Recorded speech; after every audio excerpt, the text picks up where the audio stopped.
হরে কৃষ্ণ।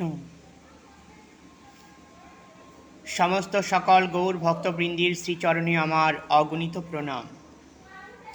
এই অপরাহ্ন সময় আমি গৌর সুন্দরীর লীলাকথা নিয়ে আলোচনা করার প্রয়াস নিয়েছি।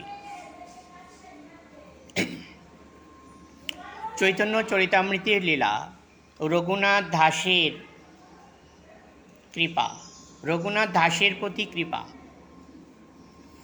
হরে কৃষ্ণ। সর্বপ্রথম রইল আমার শিক্ষাগুরু দীক্ষাগুরুর শ্রীচরণে অগণিত প্রণাম। প্রণাম রইল আমার পিতামাতার শ্রীচরণে অগণিত প্রণাম।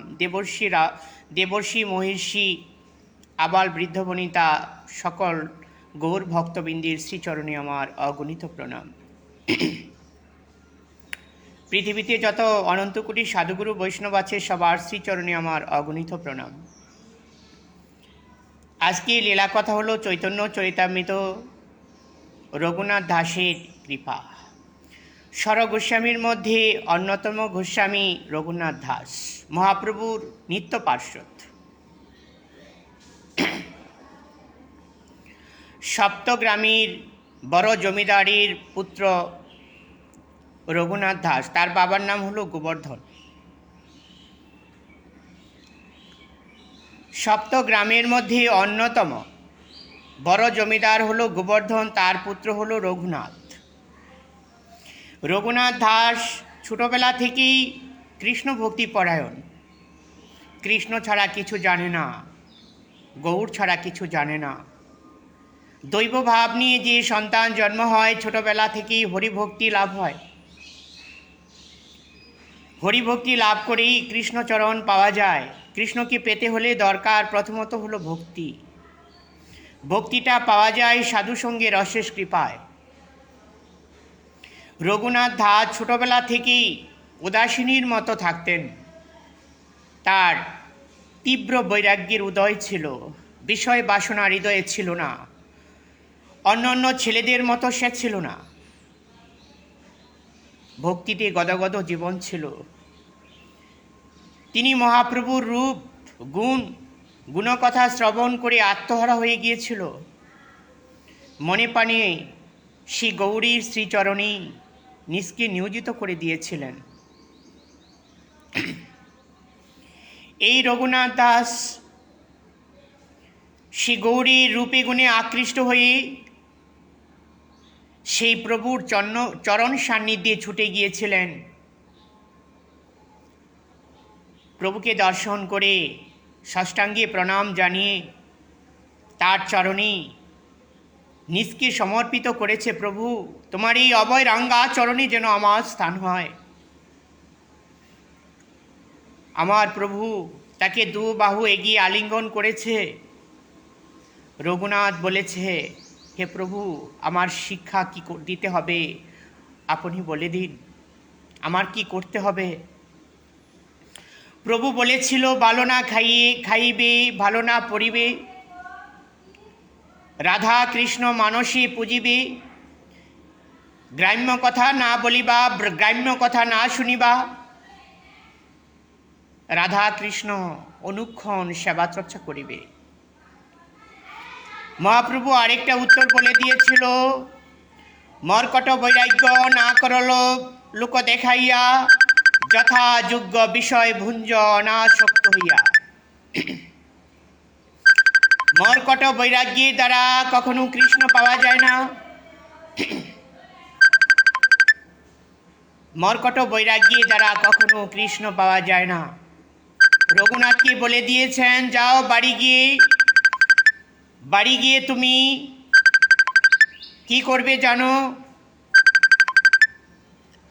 লৌকিক ভাব নিয়ে এই সংসারের পিতামাতাকে ভুলিয়ে রাখবে আর অন্তরের ভালোবাসা দিবে কৃষ্ণ চরণে।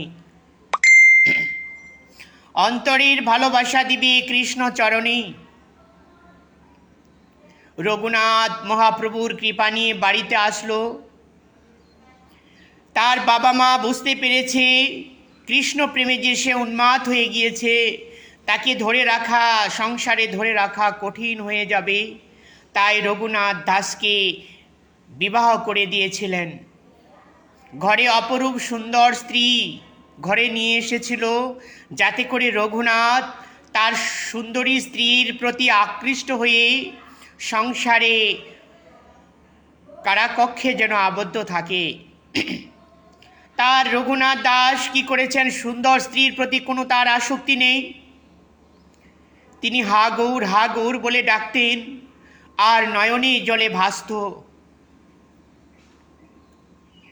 নয়নে জলে ভাসত, আর অনুক্ষণ প্রভুর কাছে আর্তনাদ করত, প্রভু তোমার এই অভয় রাঙ্গা চরণে আমি কবে স্থান পাব?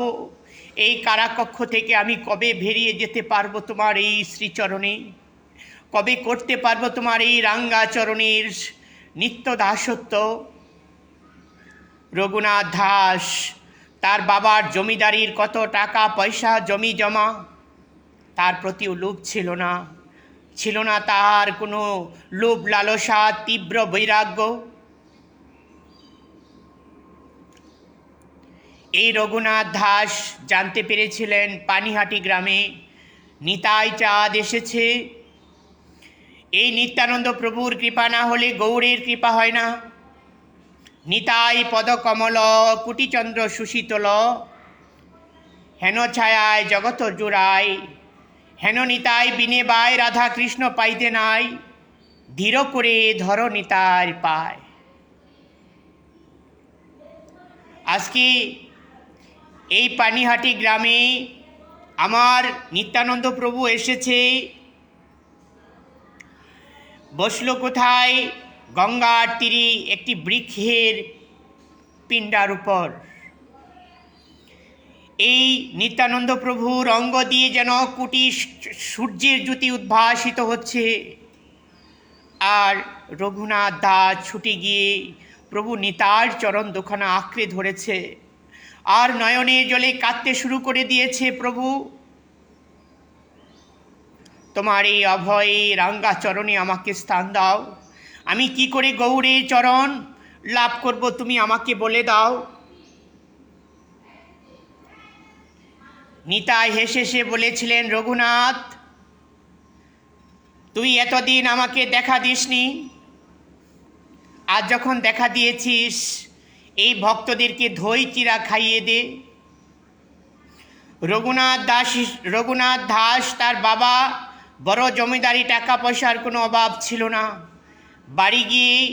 বাড়ি গিয়ে দধি চিরা মুড়ি ছানা মিষ্টি মিষ্টান্ন সবই জোগাড় করেছেন, আর প্রভু নিতাই চরণে সব কিছু সমর্পিত করেছেন।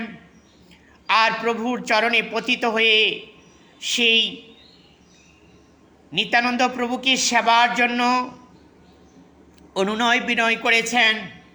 নিত্যানন্দ প্রভু সমস্ত ভক্তদেরকে নিয়ে দই চিরা মুড়ি, তারপরে ছানা মিষ্টি রসগোল্লা আরও নানা জাতের উপাচার সেই রঘুনাথ দাস দিয়েছিল। প্রাণ ভরে সেবা করবেন। আজকে মহাপ্রভু নিত্যানন্দ প্রভু সর্বপ্রথম কি করেছিলেন?